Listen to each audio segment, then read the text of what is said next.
Thank you for joining us on the Dwen India Women's Day video series. Now this episode is called, guess what? She Gets It Done, because that's exactly what we say, right? When you meet a successful entrepreneur who's braved all of those storms, who's done this very delicate juggling act between home and professional and all of that, you're like, how does she get it done? We've decided to help you get some answers to that question and explore that whole area of navigating tough choices, making interesting decisions at crossroads in your lives, multitasking even, with our special guest today. And she is a founder of two organizations. One of them is Crosshairs Communication and the other one is WIN, Women Inspiring Networks. Stuti Jalan is here with us. And thank you, Stuti. How are you doing today? Welcome to this very special video series. Thank you so much for having me. And I'm so glad to do this for Dwen. I mean, I've been a part of the Dell Women Entrepreneur Network since 2012. I remember my first one which I attended was in 2012 in Delhi, followed by, I actually spoke at Paid Forward, a session in Turkey.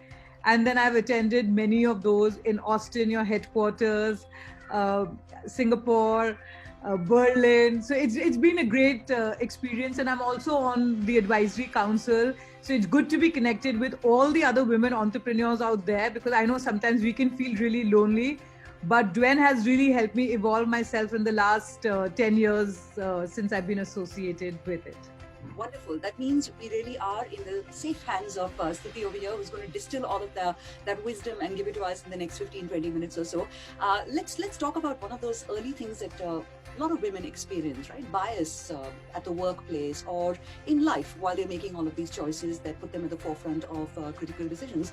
Has that ever happened to you, Stuti, where you've had to encounter bias and overcome it and then carve out a niche for yourself? So I think in my particular profession, which is like I'm a communication professional, the company which I founded when I was 23, I haven't really faced biases. In that particular industry, it works. But my whole thought process towards women, because I've also been talking a lot on women entrepreneurship, women leadership worldwide, when it comes to when you're seeking funding, that's when women have faced biases.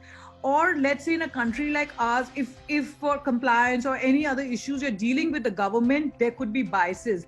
But in general, I mean, we are an all-women team, and I think to overcome that, if we have more women or more representations of women in leadership roles, automatically there'll be a change in different sectors in society. So I think that is something which we all should look forward to, whether it's a government representative, women in politics, women in entrepreneurship. When we have more numbers, let's say if our numbers match up to at least like 40 to 50% women entrepreneurs coming out of India, the same number as men, that's when, automatically it'll disappear even on some of the areas which I've highlighted. And that's really the best way to, I would imagine, infuse yourself with confidence when you see more of yourselves around. Yes. Right. Here's the other thing, right? While I think we've made plenty of progress, I'm sure you'll agree, Stuti, in the last decade or so, you've attended a bunch of events that have these iconic women over there. We still have miles to go, especially when it comes to this area between personal and professional. Still, a lot of expectations that you are like this superwoman, right? Doing everything perfectly everywhere. So tell me, any advice for women on how to navigate or balance these responsibilities that are domestic, professional, and yet for an entrepreneur, they're both the same, right? It's your. So as an entrepreneur, firstly, you have to really love what you do. You have to be really, really passionate. You have to have perseverance and determination. So that would be my advice. Of course, I've been running my communication business for more than 15 years now. And that is what it takes. So you never really sleep. I mean, you're always thinking about your business. But I also feel me time is extremely important. I remember 4 years back, I had my daughter.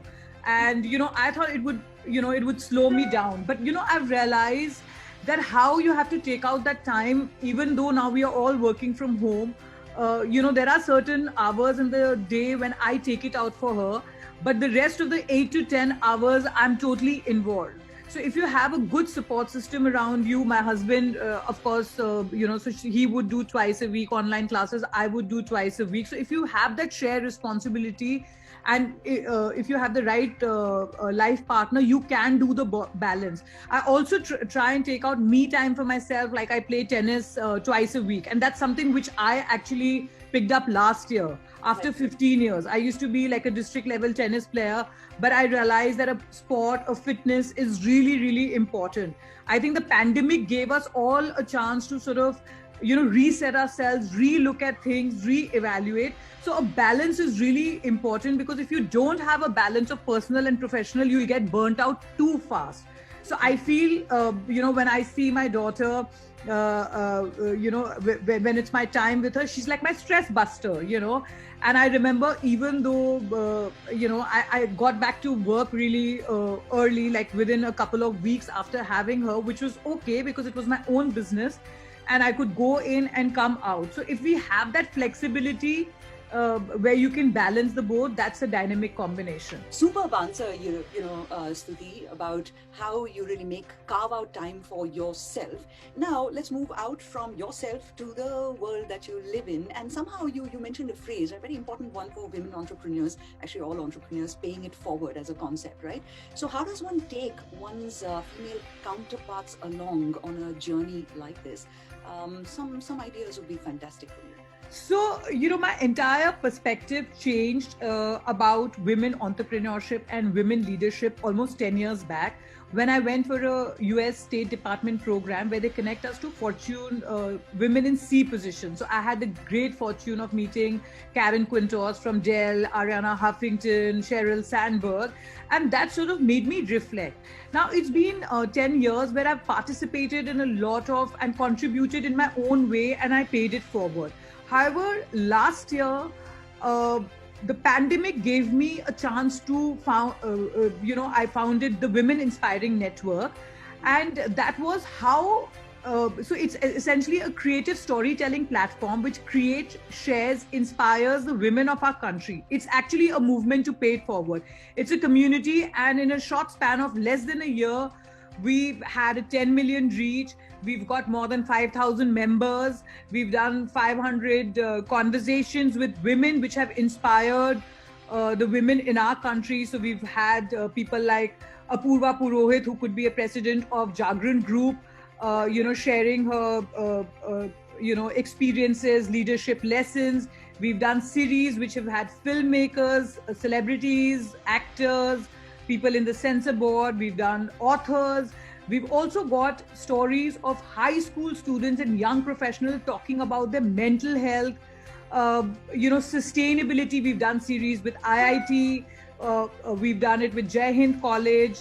So, all that has inspired me also because of the pandemic, and kept me motivated with my team. So I feel that's our way to sort of pay it forward, how we connect the women. And now there are women who are already mentoring the young professionals.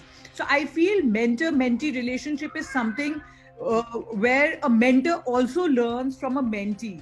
And that is something which, if we as women, rather than saying, okay, why isn't the government doing something, or why isn't XYZ doing something, or why isn't this organization doing something, if we all do our bit, that's the way to pay it forward. And pay it forward is something which was imbibed in me by Fortune for the US State Department, as well as by the Dwen network in Istanbul, which I think the year was 2013 or 14, I can't remember. But yeah, so those are things which were with me, and that has sort of taken us forward, and that's how the Women Inspiring Network was also founded. Wonderful. So now that you've really given us that from a perspective of how you can take other women forward, let's come back to you and your own journey. Now, this is particularly true of entrepreneurs, where you are required to wear multiple hats, and therefore we're talking about multitasking, she gets it done, all of that, So essentially, one day you are looking after the admin aspects of running your business, one day finance, the other day the business development, sales, marketing. too many hats, and yet you're supposed to be sharp at all of them because you can't really slip up anywhere, right? So how does one really, understand what role to play when, which hat to take off now, which one to wear tomorrow, and so on? How have you So, done it? as an entrepreneur, I would just say you need to have fire in the belly, passion, and perseverance. You cannot let setbacks. So you always have to remember that there's always a light at the end of the tunnel. So I remember. So I just to give an example, in the pandemic, maybe some of our clients were like, okay, we need to sort of stop work, but we found something in the Women Inspiring Network which kept us inspired and motivated. So you always have to, of course, don many hats, but you also have to have the right team who are heading different verticals, whether it's innovation, whether it's finance, whether it's HR, whether it's people, talent.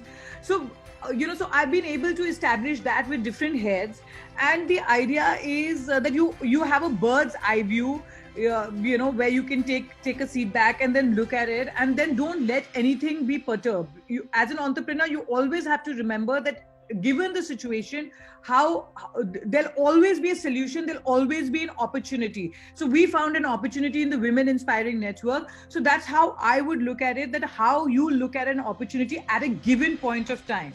Yeah. And you have to strategize, relook at things differently. That's it. Wonderful. So what I'm hearing here is that, of course, you'll have to wear several different hats, but you need to be surrounded with all those expertise or the domain experts who are also wearing that hat. So the decisions you make are in the best spirit, the most well-informed ones. Now, got to ask you this, right? This constant stream of opinions. I'm sure you've said, please, don't tell me how to do this, because I've heard like 2,000 opinions. So how does one declutter that mind space and make the right decision at the right time? So one I would say is having a good team, which is very important, and you trust them. As they say, surround yourself by people who are smarter than you. So if you have a good team and you trust them, also having mentors and advisors help. When I was 23, I remember I had a mentor who says, why don't you start off on your own? And I was like, am I not too early to start off? He says, you can always come back to a job. So I'm saying, and also networks like the Dell Women Entrepreneur Network.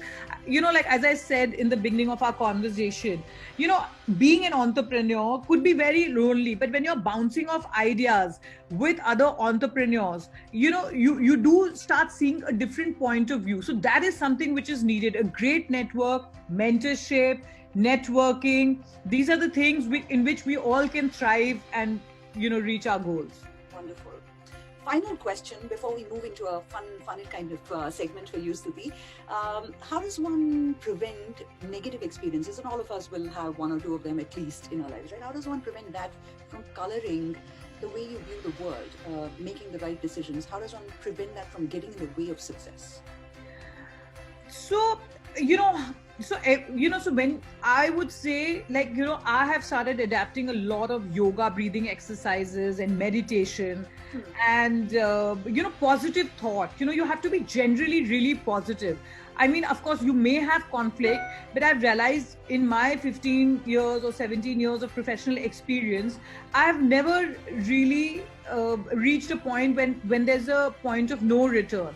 So even if it's ex-colleagues who've left the company, sometimes they join back, sometimes there are conversations, or ex-clients. So, you cannot ever reach a point of no return. And, you always have to be able to step back and look at things from the other person's point of view. I think that, and then, taking out me time and, so when you do all those things, I think you don't have that much of conflict and negativity in your mind. I guess I've answered your question. You have, and that really also answers the question, how she gets it done. So we know how Stuti gets it done.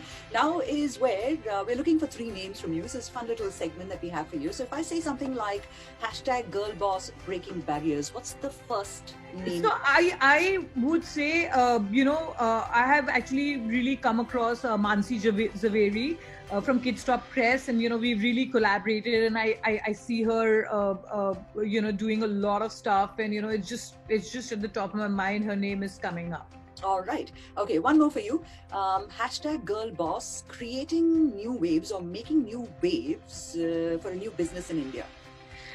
So I remember Bumble, and I sort of remember Bumble because when they came into India, we were all talking about it. So I would say that's a great networking as well as a great networking platform is what I hear even my team members say. So I think that's something which we can all talk about. Super. And maybe even Dwayne. Yes, of course. Yeah. One more last one. Hashtag girl boss, who's a founder of a brand or something, an organization that is making all the headlines. Kiran Majumdar Shaw, because I think what she's talked about during the pandemic, and there were a lot of things I could really resonate with her thought process on few things, especially to do with the vaccination. I remember I also had COVID, and that was the only thing I read her blog, and which kept me positive, and I didn't watch any other news or anything. So I would say her. Yeah, well, thank you so much for sharing that with us, because suddenly we are a little bit more looking at you, and all of that positivity clearly, will not prevail. Is a thought that's going through all of our heads. And thank you so much for telling us how you get it done, Stuti, and joining us on this video series. Thank you so much. It was great interacting with you, and I love being here. And, let's do something more in the future. Here's to better and times. Everybody, yes. And Great to hear it. Yeah, I got to remind everybody that you can register at Dwen.com. This is where Dwen helps you connect, inspire, and transform. So do not wait. Thank you so much for joining us. Thank you.